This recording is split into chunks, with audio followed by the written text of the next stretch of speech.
So far in our course we have talked about continuous time signals and systems and all the different transforms and processes that are used with these continuous time signals and systems. In the next phase or next stage of our course we are going to move to discrete time signals and systems. And the first thing that we should talk about when we talk about moving from continuous time signals to discrete time signals, or in general from analog signals to digital signals, the first thing that we should discuss is sampling and something called Nyquist Theorem, which is related to sampling.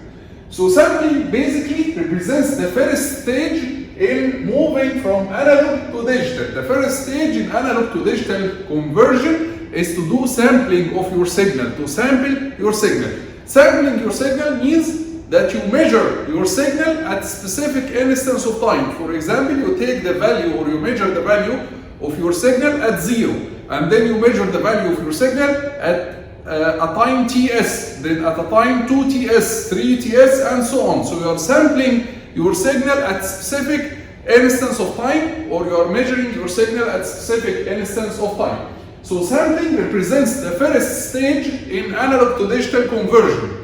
Sampling, as a first stage in the analog to digital conversion, it converts your continuous time signal into discrete time signal, because you are taking from the continuous time signal, you are taking only discrete time instance. You are measuring your signal at a discrete time instance. Okay? So it converts your continuous time signal into discrete time signal. We will define the sampling period here as Ts. So Ts is the difference or the time interval between one sample and the next sample. We are going to call it or denote it as Ts. The sampling frequency is 1 over the sampling period or the sampling interval. So the sampling frequency is 1 over Ts. And then we define the sampling angular frequency as 2 pi fs or 2 pi over Ts. So these are the notations or the definitions that we are going to use with sampling. Theoretically, sampling can be represented as a multiplication of the analog signal. If this is our analog signal f of t, or continuous time signal f of t, this is our continuous time signal. So sampling theoretically can be represented as multiplying this analog or continuous time signal by a train of impulses. Train of impulses like this. Train of delta functions. So multiplying our continuous time signal by a train of delta functions with a period Ts. So this is Ts, 2Ts, 3Ts, and so on. This is minus Ts, minus 2Ts, minus 3Ts, and so on. So multiplying our continuous time signal times this train of impulses, which we are going to call, we can call delta of t with a period Ts. So I'm going to add the notation Ts here to represent that this is a periodic delta functions, periodic repeated delta functions. It's a train of impulses. So theoretically, we can represent sampling as multiplying our continuous time signal times this train of delta functions, right? So we can write the sample signal, or let's first, before we write it, let's plot it. So when you multiply the continuous time signal times this train of impulses, what you are going to get? You are going to get the same train of impulses, but scaled with the values of the function, right? So for example, this delta will be multiplied by this value. So you are going to get a delta like this. Next delta will be multiplied by this value. So you are going to get a delta like this. Next delta will be multiplied by this value. So you are going to get a delta like this. Next delta will be multiplied by this value. So you are going to get something smaller, and so on, right? So when you multiply your continuous time signal times this train of delta functions or train of impulses, you are going to get a train of impulses but scaled with the values of the function at the position of the deltas. Values of the function at the position of the deltas. So for example here, this delta will be scaled by this value. This delta will be scaled, let's say, by a negative value. Can be positive or negative, it doesn't matter. So this is the sample function. This is the sample function which we are going to call, maybe you can call it fs of t. Let's just follow the notation, fs of t. This is the sample function, okay, in the time domain. So this is our function after sampling it. So this is the original function, the continuous time function. We multiplied times this train of impulses, and what we get the sample function.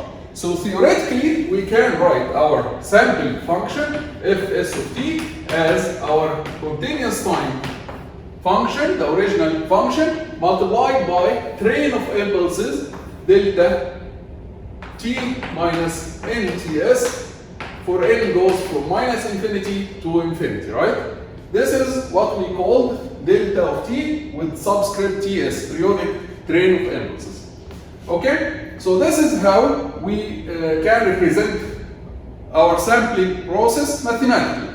If we include f of t inside, so if we multiply f of t times the deltas inside, we are going to get a summation from n equals minus infinity to infinity, f of nts times delta of t minus nts. So we are going to get train of impulses, summation of impulses, but each impulse will be scaled by the value of our function at the position of the delta, right?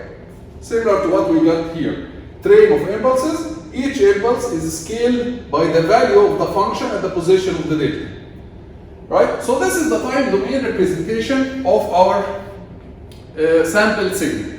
We are interested also in looking at the frequency domain representation of this signal. So let's try to go to the frequency domain and see how the frequency domain will look like.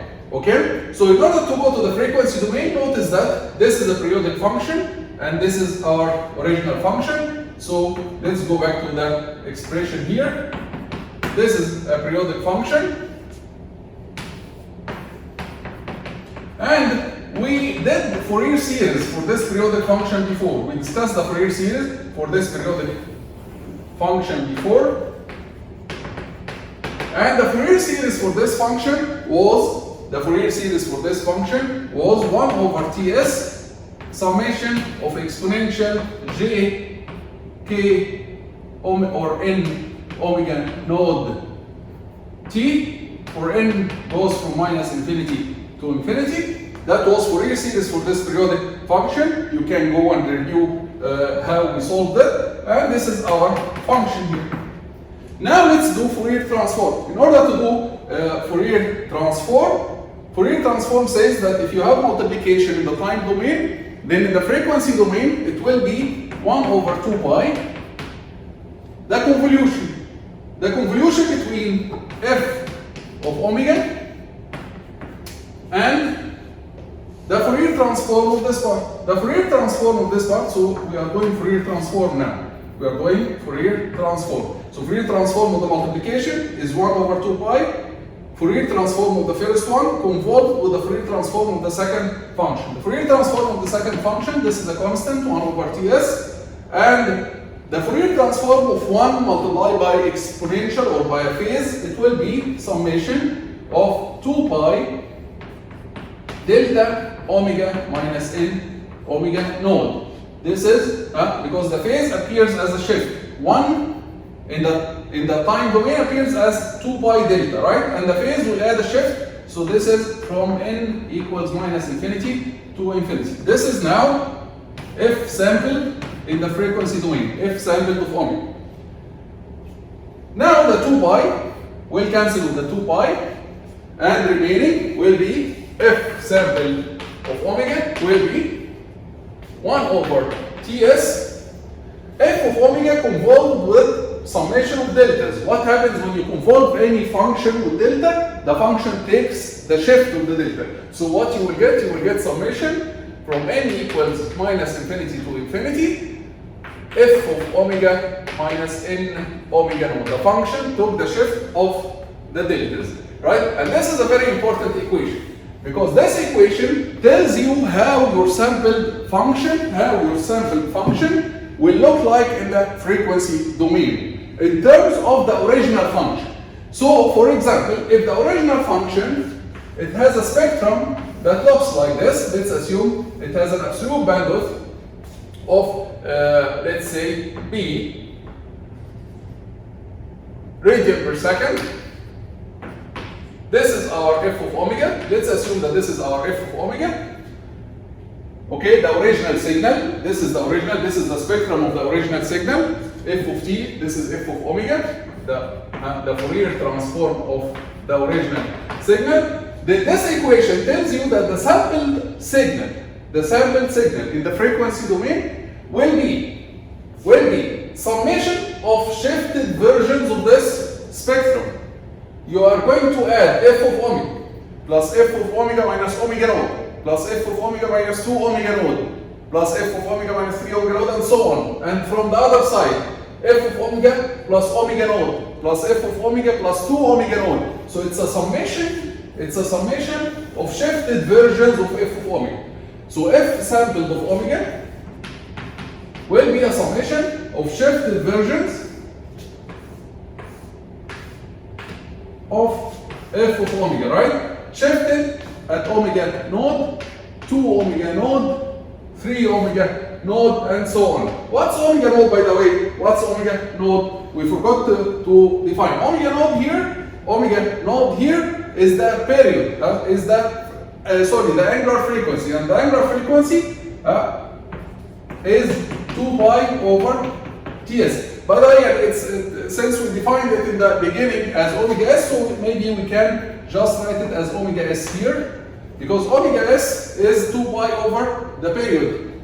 2 pi over the period. So 2 pi over Ts. Right? This is Fourier series. If you have a periodic signal with period Ts, then you are going to get the Fourier series in terms of omega s, which is the fundamental frequency, 2 pi over Ts. So omega s here is 2 pi over Ts. So this is omega s. Let's correct all of them. This is omega s, okay?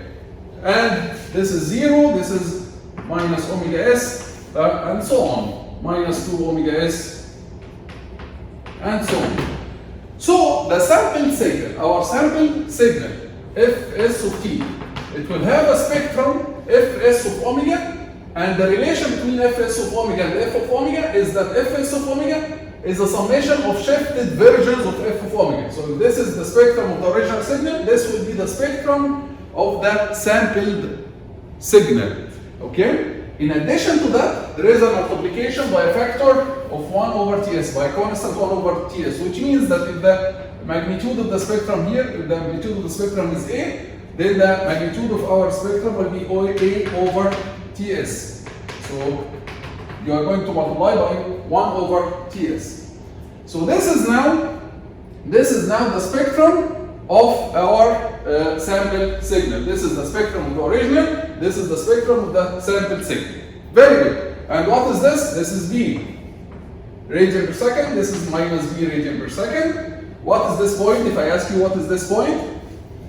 This point is omega s minus B. What is this point? This is omega s plus B. What is this point? It's minus omega s plus B. And this point is minus omega s minus B. So this is the spectrum of the sampled signal. Now, where is the spectrum of the original signal? This is the spectrum of the original signal, which is very similar to this part of the spectrum of the sampled signal. So the spectrum of the original signal looks like this part of the sampled signal, except that there is a constant. Here the amplitude is A, here A over Ts. Let me ask you a question. Now if we have this sampled signal, and I want to go back to the original signal from the samples, I want to go back to the original signal. What can I do? So this is what we call signal reconstruction.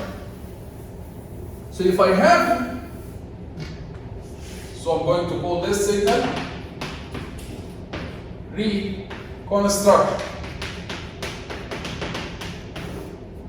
if I have the sample signal, this is the spectrum of the sample signal, and I want to obtain the original signal from the sample signal, what can I do? I want, in order to do that, I want to keep only this part, because this part is the spectrum of the original signal, and I want to remove all other parts, right? I want to remove this part, I want to remove this, and I want to keep only this part. How can I do that? How can I keep only this part of the spectrum and remove all other parts? Yes, filter. I have to use a filter, right? So I have to use a filter in order to keep only this part of the spectrum and remove all other parts. So what kind of filter I can use here? Low pass filter, because this part it exists around the zero. So I have to use here a low pass filter. And let's say ideal for now, because we are discussing the theory, ideal low pass filter. If I use an ideal low pass filter here with amplitude Ts, okay, then the result will be this part of the spectrum only with amplitude A, which is the original signal. So now we discussed two things. We discussed how to move from the original signal to the sample signal by multiplying the original signal times the train of deltas. By multiplying the original signal times the train of delta, we get the sample signal. After we get the sample signal, we found that the spectrum of the sample signal looks like this, and the spectrum of the original signal looks like this. So we can go back from the sample signal to the original signal by using a low pass filter. If we use a low pass filter, okay, it will pass only this part of the spectrum, which is the same as the original signal, and it will remove all other parts, and we'll be able to reconstruct our original signal once again by using an ideal low pass filter.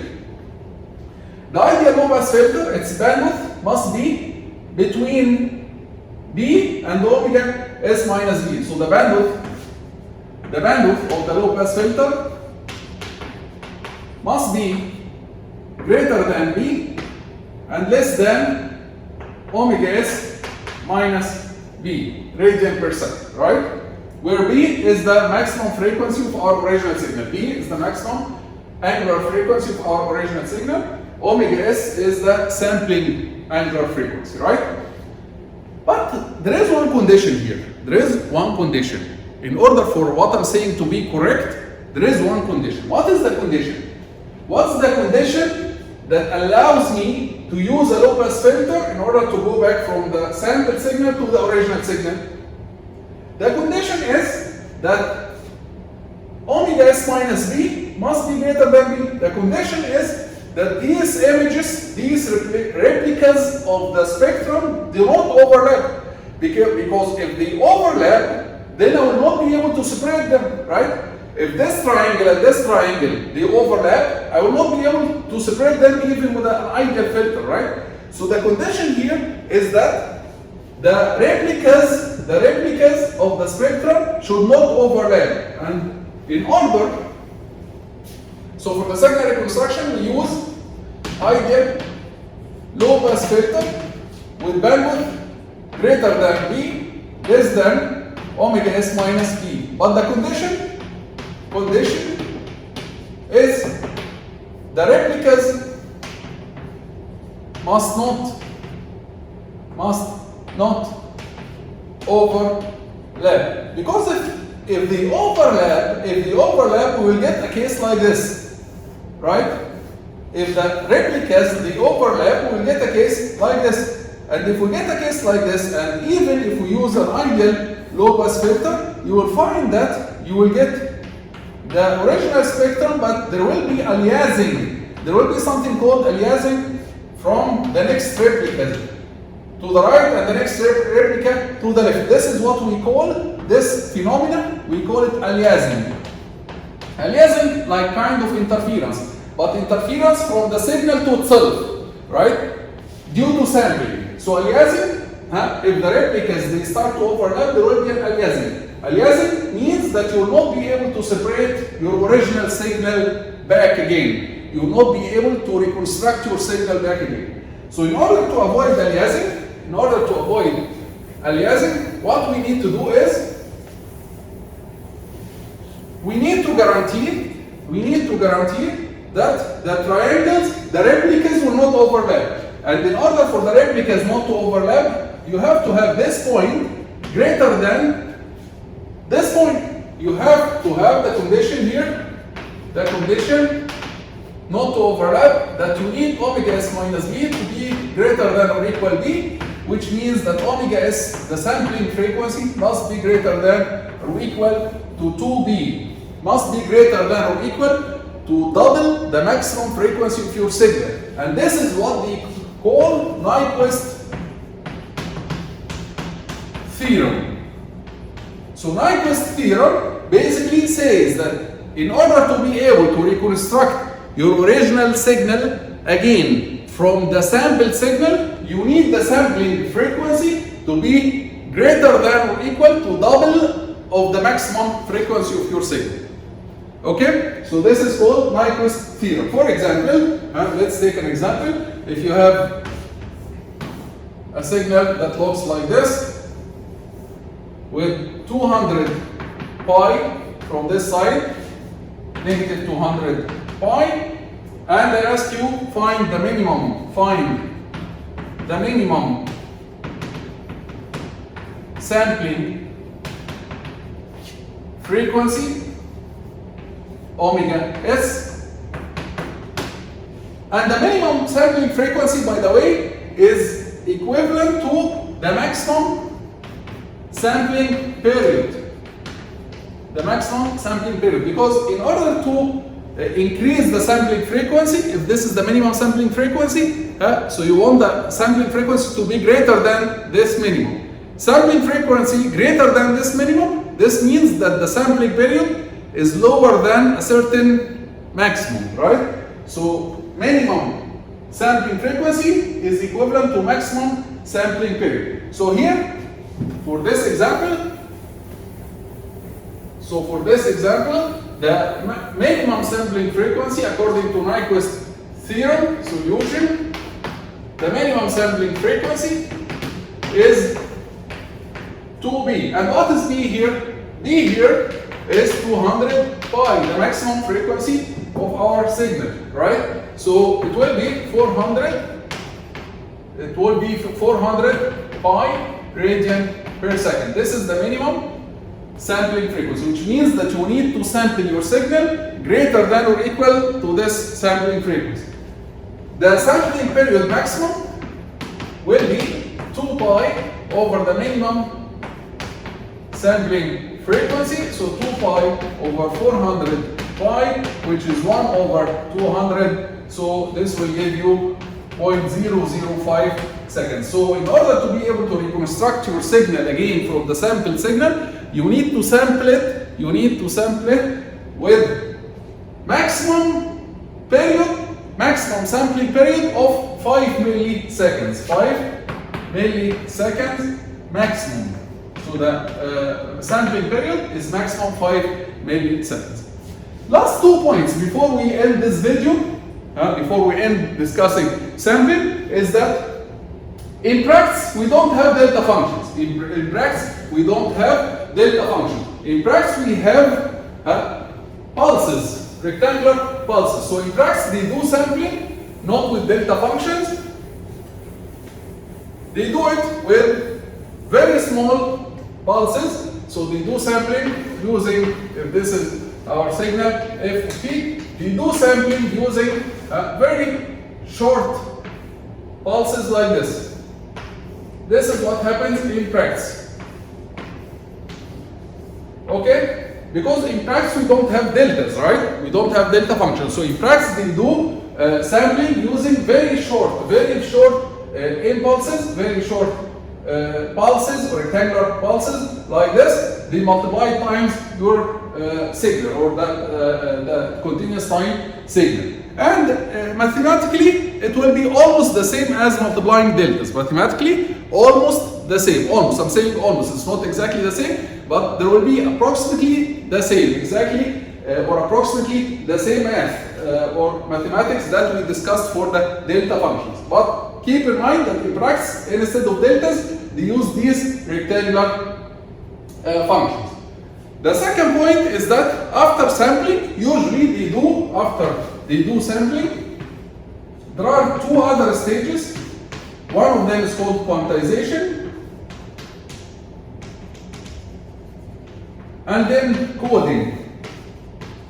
In order to convert the signal into binary, zeros and ones, and these zeros and ones will be stored in the computer, and the computer next it deals with a sequence of numbers. It doesn't deal with the signal, so it doesn't deal with the volt. The computer later it will deal with the sequence of numbers. It will deal with 10, 15, -3, -2, 13, so a sequence of numbers. So the computer later, after you store, this is your analog signal, after you sample it, you quantize and you code, and then you store the values in a memory.